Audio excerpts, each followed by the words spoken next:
বিসমিল্লাহির রহমানির রহিম। আসসালামু আলাইকুম রহমতুল্লাহ। আজকে আমি আসছি ওমান সানা হযরত আইয়ুব নবী আলাইহিস সালামের কূপের মধ্যে, যেখান থেকে আল্লাহর রহমত, আল্লাহর কুদরতে যে কূপ সৃষ্টি হয়েছে, যেখান থেকে পানি বাইরে দিচ্ছে। দেখেন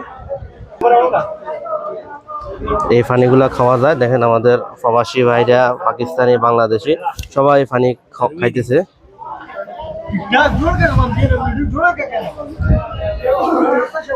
বিসমিল্লাহ।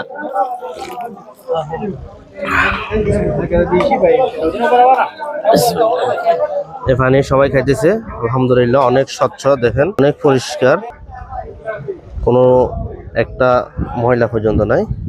দেখেন মহান আল্লাহর কুদরতের পানি বাইরে দিছে পাহাড় থেকে।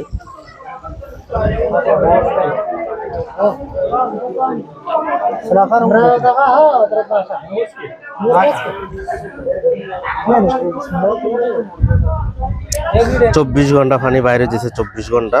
দেখেন সকল মানুষ খেতেছে পানি, কোনো সমস্যা নাই। আর অনেকে গোসল করতেছে। দেখেন পাথরের পাহাড় থেকে মহান আল্লাহর সৃষ্টির কুদরত, দেখেন কি সুন্দর স্বচ্ছ পানি বাইরে দিছে।